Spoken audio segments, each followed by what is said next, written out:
Ni saa 5 kamili saa za Afrika ya Mashariki. Natumai kwamba Jumatano inakwendea vyema. Karibu sana mtazamaji kwenye taarifa zetu za yanayojiri. Mimi ni Agnes Gakunga.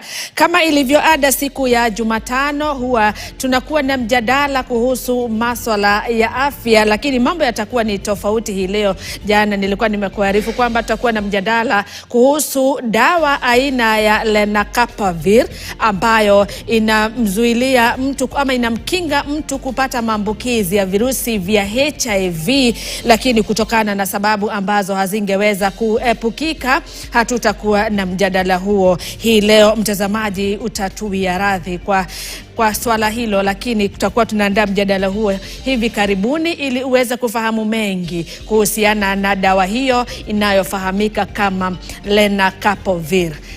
Lakini tuangazie baadhi ya taarifa ambazo tumeziandaa kwenye taarifa zetu za yanayojiri. Gavana wa kaunti ya Kiambu Kimani Wamatangi anakadiria hasara kubwa kufuatia ubomozi uliofanyika usiku wa manane katika majengo yake ya kibiashara kando na barabara ya Douglas wa Keihori karibu na barabara ya Lang'ata jijini Nairobi. Kwenye operesheni hiyo inayodaiwa kusimamiwa na maafisa wa polisi, biashara kadhaa zikiwemo yadi ya magari, kituo cha kuosha magari na mgahawa ziliathiriwa. Kamanda wa polisi wa Nairobi George Seda alisema polisi waliokuwepo kusaidia shirika la Kenya Railways kurejesha ardhi hiyo, akiongeza kuwa hakuna mtu aliyejeruhiwa. Alisema mmiliki wa mali hiyo alikuwa ameombwa kuondoka, lakini kulikuwa na upinzani. Zoezi hilo linahusishwa na mipango ya maendeleo karibu na uwanja wa Talanta. Tukio hilo linajiri siku chache baada ya gavana Wamatangi kuwasilisha ombi mahakamani akidai ardhi hiyo imekodishwa kwa kampuni yake kwa zaidi ya miaka 20 bila notisi ama ilani rasmi ya kuondolewa ama kuagizwa kuondoka katika eneo hilo. Mwanahabari mwenzangu Catherine Imuraget yuko katika eneo hilo, na kwa hivi sasa tuungane naye moja kwa moja atueleze kinachojiri katika eneo hilo. Imuraget, iwapo unanipata, chukua usukani, tueleze ni kipi ambacho kinaendelea kwa sasa katika eneo hilo ambalo limeshuhudia ubomozi wa biashara. Naam, shukran kabisa Agnes na kupata kwa njia iliyo safi. Hapa nilipo niko karibu na uwanja wa Nyayo ambapo biashara ya gavana wa Kiambu iliweza kubomolewa hapo mida ya usiku wa kuamkia leo. Na bomozi yenyewe tunaarifiwa kwamba ulisimamiwa na maafisa wa polisi ambapo walichukua doria kuhakikisha kwamba shughuli yenyewe inatekelezwa kwa njia salama kabisa. Na tulipofika hapo asubuhi, pia unapoona nyuma yangu ni vifusi tu ambavyo vimesalia. Kuna watu ambao wanaendelea kupekua tu angalau vitu ambavyo vimebakia, waone kama angalau kutakuwepo na kitu ambacho ni cha dhamana labda kwa utumizi wa baadaye. Pia tuliona kwamba kuna magari ambayo pia yaliweza kufunikwa pia hapa maeneo haya wakati ambapo ubomozi ulikuwa unaendelea. Kuna magari kadhaa, lakini bado hatujadhibitisha idadi kamili ya magari ambayo yaliweza kufunikwa hapa ndani, lakini tutakuwa tunadhibitisha ni magari magapi haswa. Na pia tunaambiwa kwamba biashara hapa kulikuwa na eneo la kuosha magari. Pia tunaarifiwa kwamba kulikuwa pia na eneo la kuuzia vileo, kulikuwa pia na eneo la kuuzia vyakula. Watu walikuwa wanakuja hapa wanaburudika, lakini yote yameenda chini. Na Agnes, pia tunaarifiwa kwamba kulikuwa na ilani ambayo ilitolewa na koti kusimamisha ubomozi huu, lakini licha hayo yote bado ubomozi ukaendelea. Na tunaarifiwa pia kwamba kuna vijana, kuna maafisa wa polisi ambao walikuja eneo hili wakati wa ubomozi na wakarusha vitoa machozi na pia wakarusha hewani risasi kutawanya tu vijana ambao walikuwa wamekuja katika eneo hili. Wengine walikuwa wamekuja labda kwa lengo ambalo halikuwa la kawaida, wengine labda walikuwa wamekuja katika lengo la kupora, wengine walikuwa labda katika lengo tu la kujionea wenyewe. Lakini sipo hapa peke yangu, kuna wafanyabiashara ambao walikuwa katika eneo hili na wamekadiria hasara ya mamilioni. Acha nizungumze na mmoja nipate kusikia wazo lake. Alikuwa mfanyabiashara hapa ama ilikuwa vipi? Karibu sana, habari ya asubuhi, jina lako na labda ulikuwa mfanyabiashara hapa. Kwa majina mimi naitwa Wilfred Bosire, mimi ni mwanabiashara Nairobi, na hapa niko na interest, tulikuwa na biashara ya kuweka music kwa magari. So hapa hatujakuwa na irani kama wamiliki wa biashara ndogo ndogo huku. Hatujakuwa na irani ya kwamba watafanya demolition. So tumeshtukiwa imekuwa demolished usiku. Na ni hasara kubwa ukiangalia. Kuna magari, kuna vifaa ambazo zilikuwa pale ndani, hakuna hata moja ambayo imeweza kuwa rescued. So sisi tuna condemn in totality the act ya kudemolish hii eneo. Sababu kitu ya kwanza, hii eneo ilikuwa imeajiri watu wengi sana. Ilikuwa na biashara mingi sana. Watu wameinvest pesa nyingi ambazo mingi zao ni loan. Sasa unaona ikikuja leo uingie kwa biashara zako asubuhi ukapata biashara yako yote imeanguka, ni butua kubwa sana. Na tukiangalia sababu proprietor wa hii eneo ni mwanasiasa. So tunaona ni siasa ambayo imekuja kutu affect sisi kama wanabiashara. Na tunaelekea uchaguzi. So sisi kama wanabiashara, kama wananchi na wakaaji wa Nairobi, hatuwezi kubali action kama hizi zifanyike. Sababu hiyo usiku ya saa 9 kumekuwa na askari wa polisi katika eneo hili wakisupervise hiyo demolition. Na tunashindwa kwa nini kunaweza kuwa na police supervision ya demolition. Na ukiangalia hii si demolition ambayo ilikuwa inafanya kudemolish mtu aondoke maeneo hapa sababu ana labda legality ya kukua hapa. Hii ni demolition ya kuchukua mtu hasara, to make sure these guys suffers the maximum losses. Na looks like it's malicious, because ukiangalia this investment from the car wash all the way to our investments, the businesses here, the proprietor is one person. Na ukiangalia hivi is the encroachment of the Kenya Railways land. Ukiangalia the stretch, you can see there are still businesses which are standing. They were never touched. So as Nairobians, as businessmen, then we look at, is it an act of victimizing one proprietor? Is it politically motivated?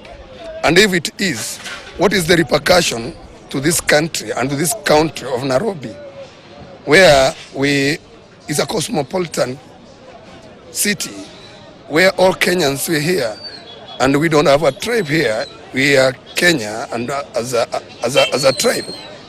So if we bring this kind of political witch hunts to Nairobi, we'll destroy the fabric of the country called Kenya. And I'm calling upon the Minister for Interior, because that department, the docket, is to safeguard businesses, lives and other within the Republic of Kenya.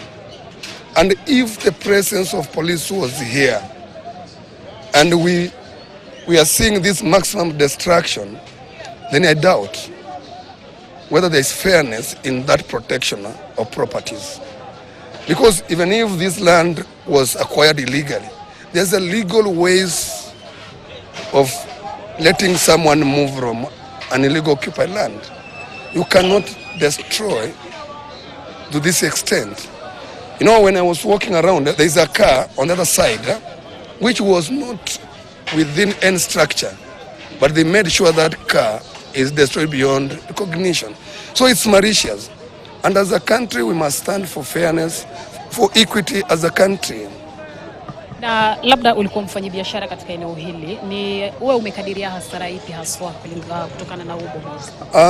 Ile hasara imeenda hapa, siwezi kuwa very accurate, lakini inaelekea zaidi ya milioni 300 ikielekea 400 on all the businesses, because ukiangalia pande nyingine kulikuwa na vitu za wateja ambazo zilikuwa zimeletwa, ziko hapo. Kumekuwa na liquor store hapa ambayo ilikuwa na a very big stock. There was a very decent hotel on that side, so it could not be less than 300-400 million in losses. Na labda tushawahi shuhudia ubomozi kama huu hapa, ama ni mara kwanza kabisa ubomozi huu kutokea hapa? Hatujai kupata upomoaji kama huu to this extent. Kulikuwa na wakati mwingine kulikuwa na wakati wa Governor Sonko, I think kulikuwa na issue hapa ambaye proprietor alienda akamalizana, because I'm told this land is owned by the Kenya Railways. So ni kama walienda wakamalizana na Kenya Railways, because by then hii nyumba haikuwa. So hii nyumba imejengwa serikali yote ikiwa imeona. So kama kulikuwa na any illegality, kitu cha kwanza nyumba hii ingejengwa. Nyumba kumalizwa ndio ibomolewe, ndio tunaangalia hapo kunaweza kuwa na siasa. Na tusifanye siasa ambayo inafika kiwango ya kupoteza biashara za watu. As a country, as a top leadership of this country, sai wana move around the country na nyota, I don't know nyota what, ya kusaidia wana biashara. We don't need that money if you can give us money and then you come destroy the businesses. We don't need that. We need to be very fair. If we want to develop this country, we must be fair and equitable, and we don't need to bring politics to the livelihood of Kenyans. Because, like I've said, if you look straight, the investment is not all the investment were touched here. You just walk around. Behind here, there were garages. Mahali watu ambaye ni wahai wa Kenya hii wameweka biashara zao za kutengeneza magari. Mtu amekuachia gari imekuja umepata imepasuliwa. Utaambiaje mwenyewe? And you see, we cannot afford even the insurance covers. So huyo mtu ambaye mfundi mechanic amewachiwa gari, it take personal responsibility kurudisha mwenyewe gari. So tusiendelee katika hiyo mkondo. Tutaharibu nchi yetu, tutaharibu Kenya. Na Kenya, unajua tunasema hivi, baba zetu wamefika kiwango ya kwenda, na wakienda si vibaya babangu akienda leo, sababu mimi nishakuwa mtu mzima. Lakini nikienda mbele ya babangu, it becomes painful. We are killing the youth of this country. We are killing them. I'm telling you, most of the people working here, they are young people. Not elderly people, young people. Wenye wamesoma na wana kazi. Tusiwe biashara hizi, tutume watu Saudi Arabia, watu waenda kukufia huko Saudi Arabia, tuwafanya harambee, kutoa watu Saudi Arabia, kuwaleta huku Kenya, na Wakenya tunaweza kujitegemea kwa biashara ndogo ndogo. I think it's painful, and we call upon the Minister for Interior to give us a statement, because he knows this, the Kenya Railways, to give us a statement. Were there communication between them and the proprietor? And if there was, the proprietor should come out clear. Why then did he not give us the notices for vacation? So I think it's very important the minister to come out very clear, because there's a lot of stories going around, and when we get the facts, we'll just call them the way they are, because this our country will die for this country. Because we are told there were senior people who were seen here that night.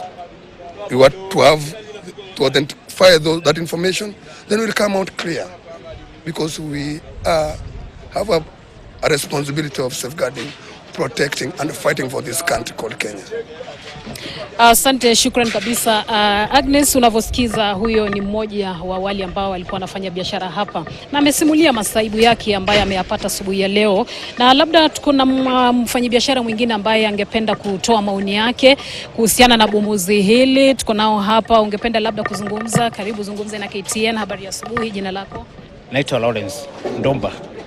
Mimi wanaishi Kiambu, na kama wananchi wa Kiambu tuko na uchungu na tuko na hasira, sababu hii maneno tunaona hapa ni mambo ya kisiasa, na ile kitu kwa sababu gavana wa Matangi amefanya maendeleo, na sasa watu wa Kiambu wanamwambia kwamba tutamhitaji mwaka wa 2027. So tunaomba wanasiasa, hii maneno kama ni siasa, acha tusubiri mpaka 2027, tupatie gavana wa Matangi nafasi aweze kufanya kazi, sababu inaonekana imekuwa sasa personal. Sasa hata sio mambo ya siasa. So naona hii mambo yote ni kisiasa. Yes. Asante sana. Labda kuna mwingine angependa kutoa maoni. Naam, Agnes, ambavyo umesikiza kutoka kwa wakazi hapa, kuna wale ambao wamesafiri kutoka katika kaunti ambayo gavana Wamatangi ni gavana, umekuja hapa kushirikiana tu pamoja naye katika hii hasara ambayo imetokea hapa. Labda tupate tena maoni ya mmoja kabisa, Agi, kabla nirudi kwako. Habari ya asubuhi mzee, unaitwa nani? Iko mzuri, mimi ni Fred Muasia kutoka Ukambani. Ile kitu tunaona hapa si kitu ingine, ni mtu ametumwa kwa mtu individual amrudishe chini. Plus watoto yetu sasa wale wanakulaga kwa wanafanyanga kazi hapa, leo watakula nini? Nataka mkuambie hivyo. Asante sana Agnes, ambavyo umewasikia wametoa tu malalamishi yao na pia hasira kwa sababu walikuwa wanafanya kazi katika eneo hili, lakini sasa hivi hawana mahali ambapo watakuwa wanaenda kufanya kazi angalau wapate mapato ama angalau wapate kile ambacho watakuwa wanatia mdomoni mwisho wa siku. Na Agnes, pia tunaarifiwa kwamba gavana mwenyewe atakuwa anafika mahali hapa labda mida baadaye hapo, labda zungumze nasi pia tueleze maoni yake kuhusiana na bomozi hili. Na ambavyo umesikia kuna wale ambao wametoa maoni kwamba gavana wanadai kwamba kuna wale ambao wanamuandama kisiasa. Hili si jambo la kawaida, bali ni maneno ya siasa tu, lakini tutakuwa tunakita kambi hapa Agnes kukuletea taarifa ama yale yote ambayo yatakuwa yanaajiri kutoka eneo hili. Sina la ziada kwa sasa, nirejeshe kwako studio ni Agnes. Asante sana mwenzangu Catherine Imuraget ambaye yuko katika eneo la tukio na amezungumza na baadhi tu ya wafanyabiashara.